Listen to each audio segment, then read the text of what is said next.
స్వచ్ఛత అంటే నందిని. నందిని పాలు మరియు పెరుగు. నమస్తే రమ్మగారు. నమస్తే జయ. రమ్మగారు, మనకి ఆంజనేయ స్వామి అనగానే సింధూరం గుర్తొస్తుంది. ఓన్లీ ఆయనకే ప్రత్యేకం. మనం ఆ కలర్ ఇంకెక్కడా చూడం. ఆంజనేయ స్వామికి సింధూరానికి ఉన్న సంబంధం ఏంటండి? కరెక్ట్గా నాకు మీ శారీ కలర్ ఇంచుమించుగా అదే అనిపిస్తుంది. సింధూరపు రంగు. ఈ గండ సింధూరాన్ని స్వామికి, ఆంజనేయ స్వామికి సమర్పిస్తారు. చాలా ప్రత్యేకమైన సేవ. ఆయన దేవాలయాల్లో అది ఇస్తారు, అది పెట్టుకున్నా అది వదలదు. అవును, దేవాలయంలో ఓ పక్కన అద్దం పెడతారు, అద్దం దగ్గర అంతా అవే మరకలు కనపడుతుంటాయి. వేలు నుంచి వదిలిపెట్టదు. నూనె వేసి రంగరిస్తారు. నువ్వుల నూనెతో రంగరిస్తారు. దీనికి పురాతన కాలం అంటే మనకు తెలిసి మన తాతల నాటి నుంచి కూడా ఆంజనేయ స్వామికి సింధూరానికి ఏమైనా సంబంధం ఉంది. ముందు కాలంలో ఏం చేసేవారో తెలియజేయ. అసలు ద్వాపర యుగంలో ఆంజనేయ స్వామికి ఏదైనా పూజ చేశారు అనే పాయింట్లు కూడా మనం వినం. మహాభారతమే కదా మనకి ద్వాపర యుగంలో ప్రమాణం. మహాభారతంలో కానీ భాగవతంలో కానీ ఆంజనేయ స్వామిని పూజించిన ప్రస్తావన రాదు. ఒకే ఒకసారి ఎక్కడొస్తుంది, ఈయన సౌగంధికాపహరణం కోసం వెళ్తాడు భీముడు. అప్పుడు ఆయనకి ఆ గంధమాదన పర్వతం మీద ఈ ఆంజనేయ స్వామి కనిపిస్తారు. అప్పుడు వీళ్ళిద్దరూ ప్రార్థిస్తే అప్పుడు ఆయన ఆంజనేయ స్వామి ఏమన్నాడు, ఆయన భీముడి ప్రార్థనను అనుసరించి వచ్చి మీ రథం మీద కేతనంగా ఉంటాను అని చెప్పాడు. అర్జునుడి రథానికి జెండాగా ఉన్నాడు. జెండాపై కపిరాజు పద్యాలే ఉన్నాయి. అవును, ఆ కపిరాజు యుద్ధంలోనే కాకుండా వీళ్ళు మన విరాట పర్వంలో అర్జునుడు బృహన్నల వేషం నుంచి అర్జునుడి రూపంలోకి వస్తాడు కదా, అప్పుడు వచ్చి బృహత్ కపి వచ్చి కూర్చున్నాడు రథం మీద అని చెప్తారు మహాభారతంలో. కపి వచ్చేసాడట. ఆంజనేయ స్వామి వచ్చి యుద్ధం అనగానే అర్జునుడి రథం మీద ఉండాలి, వచ్చి కూర్చున్నాడు అని చెప్తారు. అవి తప్ప ఆంజనేయ స్వామి సేవా కాలాలు మనం అసలు చూడం. కానీ మనకి కలియుగంలో మన ముందు తాత ముత్తాతల నాటి నుంచి ఆంజనేయ స్వామిని సేవించడం ఉంది. కాలక్రమంగా రకరకాల కథలు వెలుగులోకి వచ్చాయి. పరాశర సంహితలో ఒక ప్రత్యేకమైన కథనని చెప్తారు ఆంజనేయ స్వామి సింధూరము కాంబినేషన్ మీద. ఎందుకు వీళ్ళిద్దరికీ ఈ సంబంధం ఉంది అని. మన రావణ వధ అనంతరం పట్టాభిషేకం జరిగింది సీతారాములతో పాటు. ఆంజనేయ స్వామి కూడా వీళ్ళంతా వచ్చారు. ఓకే, ఆంజనేయ స్వామి, సుగ్రీవుడు, తార, అంగదుడు, రుమ వాళ్ళే కాకుండా మళ్ళీ విభీషణుడు, జాంబవంతుడు అంతా కూడా శ్రీరామ పట్టాభిషేకం చూడడానికి ఇక్కడికి అయోధ్యకి తరలి వచ్చారు. చాలా కాలం ఆంజనేయ స్వామి సీతారాముల సేవలోనే ఉన్నాడట. అయితే ఒకనాడు ఆయన వచ్చేసరికల్లా సీతాదేవి సింధూరం పెట్టుకుంటుంది, బొట్టు పెట్టుకుంటుంది. అప్పుడు పాపిట్లో బొట్టు, సీమంతంలో బొట్టు పెట్టుకోవటం మన విధానం కదా.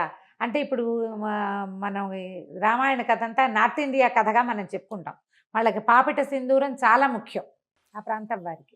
బొట్టు పెట్టుకుంటుంటే ఈయన అడిగాడు, అమ్మా ఈ సింధూరం ఎందుకు పెట్టుకుంటున్నావు నువ్వు అని అడిగితే సీతాదేవి చెప్పిందట, రాముడు అత్యంత ప్రీతిపాత్రుడుగా ఉంటాడు.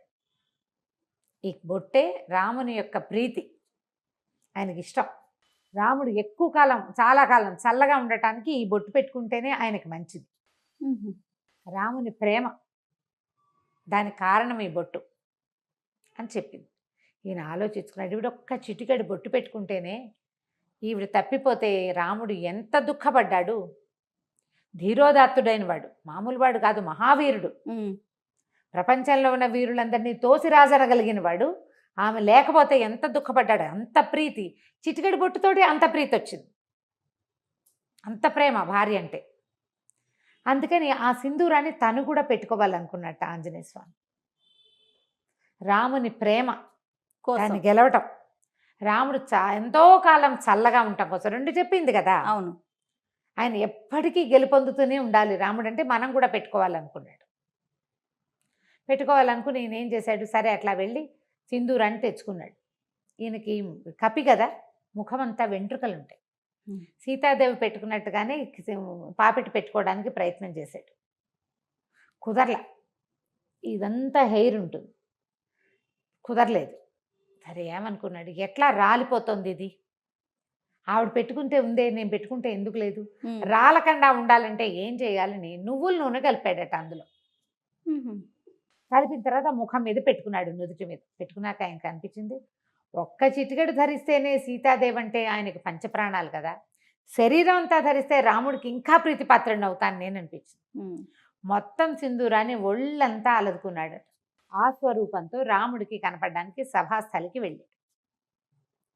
వెళ్ళేసరికల్లా అందరూ నవ్వారు చూసేవాళ్ళంతా. సభలో ఎంతమంది ఉన్నారు, అయోధ్యాపుర వాసులంతా ఉంటారు, ఇంకా సామంతులు వాళ్ళు వీళ్ళు చాలా మంది ఉన్నారు, ఈయన సంబంధించిన వాళ్ళు కూడా, ఆంజనేయుడికి సంబంధించిన జనం కూడా చాలా మంది ఉన్నారు.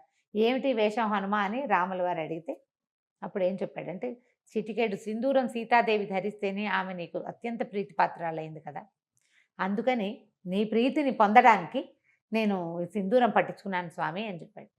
ఆ మాటకి చాలా సంతోషించాడట శ్రీరాముడు. ఎవరైతే ఆంజనేయుడికి సింధూరం పెడతాడో వాడు నాకు అత్యంత ప్రీతిపాత్రుడు. ఏ ఇంట్లో ఆంజనేయుడికి సింధూరాన్ని ఇస్తారో వాళ్ళ ఇంట్లో నేను ఉంటాను. రాముడు మనతోటి ఉంటే ఏమిటి తక్కువేమి మనకు, రాముడు ఒక్కడుండు వరకు అన్నారు త్యాగరాజు. ఆయన ఉంటే ఏమీ తక్కువ లేదు, అన్నీ ఉన్నట్టే, సర్వం ఉన్నట్టే, భగవంతుడు మనతోటి ఉండటం. దాంతో అప్పటి నుంచి ఆంజనేయ స్వామికి సింధూరం ఇవ్వటం ఒక పద్ధతిగా మారింది.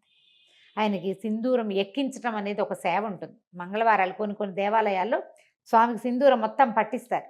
ఏవైనా ఆర్థిక సమస్యల్లో ఉన్నవాళ్ళు, ఒక తెలియని కారణాలతోటి ఇబ్బంది పడతారు, అంతా వ్యాపారం నడుస్తుంటుంది, ఏవో ఇబ్బందులు వస్తాయి, పిల్లలు పెళ్ళిళ్ళు కుదురుతాయి, ఏవో ప్రాబ్లమ్స్ వస్తాయి, అన్నీ బాగానే ఉంటుంది, ఏమిటో ఇబ్బంది, తెలియని కారణాలు ఉంటాయి వాటికి. అవి తీరటానికి సింధూరం ఎక్కించాలంటారు. అవి ఎక్కించడానికి ఏం చేస్తారంటే ఒట్టిగా పొడి సింధూరం కాకుండా దాంట్లో నువ్వుల నూనె కలుపుతారు. నూనె కలిపిన సింధూరం ఇంకా వదిలిపెట్టదు, అందుకే అది జిగురు. అవునవును, జిగురుగా ఉంటుంది కదా. అయితే ఈ గంధ సింధూరము, ఆ సింధూరపు దాన్ని తయారు చేసే రాళ్ల వల్ల ఈ నువ్వుల నూనె కలిపితే కొన్ని చోట్ల మోకాళ్ళ నొప్పులకి వాటికి వైద్యంగా కూడా నార్త్లో వాడతారట. దాన్ని ఎక్కువ కాలం వృద్ధాప్యం రాకుండా ఉంటుంది సింధూరం అలదుకుంటే అని చెప్తారు. కానీ శరీరం అంతా సింధూరం పట్టించుకొని మనం ఎక్కడ ఉంటాం, ఉండలేకపోతాం కదా. కనీసం సంవత్సరానికి ఒకసారైనా ఆంజనేయ స్వామికి ఈ సేవ జరిపిన వాళ్ళు అకాల మృత్యువు దరిచేరదు వాళ్ళని. ఏడాదికి ఒక్కసారి మనమే స్వయంగా అలంకరించగలిగితే మంచిది, అవకాశం ఉంటే. లేదా దేవాలయాల్లో ఈ సింధూరం ఎక్కించే సేవ కనుక చేయిస్తే ఇక మృత్యువు రాదని చెప్పం మనం. అకాల మృత్యు 50కి 30కి 40కి ఇంకా బాధ్యతలు ఉండగా, అమ్మా నాన్న బతికుండగానే పిల్లలు మరణించడం, అలాంటివి 95 ఏళ్ళ అమ్మా నాన్నలు ఉంటే 70 కూడా రాని కుమారులు మరణించడం, 60లో కుమారులు 90లో అమ్మా నాన్న, పెద్దవాళ్ళిద్దరు ముదిబగ్గులు వాళ్ళు బతికి జీవించే ఉంటారు పాపం. ఈ 60 ఏళ్ళు వచ్చిన వాళ్ళు యంగ్గా యాక్టివ్గా ఉన్న వాళ్ళు చిటుక్కుని వెళ్ళిపోతారు. ఈ కష్టం రాకుండా ఉంటుంది. ఆంజనేయుడికి సింధూర సేవ అంత మంచిది. వీళ్ళతోటి రాముడు ఉంటాడు. మామూలుగా మనం ఏం చెప్తాం, సహస్రనామాలకు తుల్యమైంది రామనామం. అదే కదా, శ్రీరామ రామ రామేతి రమే రామే మనోరమే సహస్రనామ తత్తుల్యం రామనామ వరానని. ఒక్క రాముడనే నామమే 1000 నామాలకి సరిపోతుంది. ఇంతకీ ఈ 1000 నామాలు ఏమిటి? 1000 రామనామాలు కాదు, 1000 వేరు నామాలు. విష్ణువు యొక్క అనంత శక్తిమయాలైన 1000 పేర్లకి ఒక్క రాముడనే పేరు కరెక్ట్ మ్యాచింగ్, దానికి తుల్యమైనది. అలాంటి రాముడు మన పక్కన ఉంటాడు.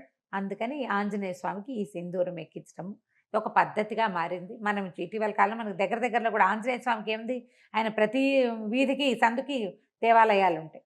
అవును, ఫలానా చోటే సింధూరం ఎక్కించాలి అని పెట్టుకోకుండా ఎక్కడ కుదిరితే అక్కడ తమలపాకులతో సేవ చేయించడం.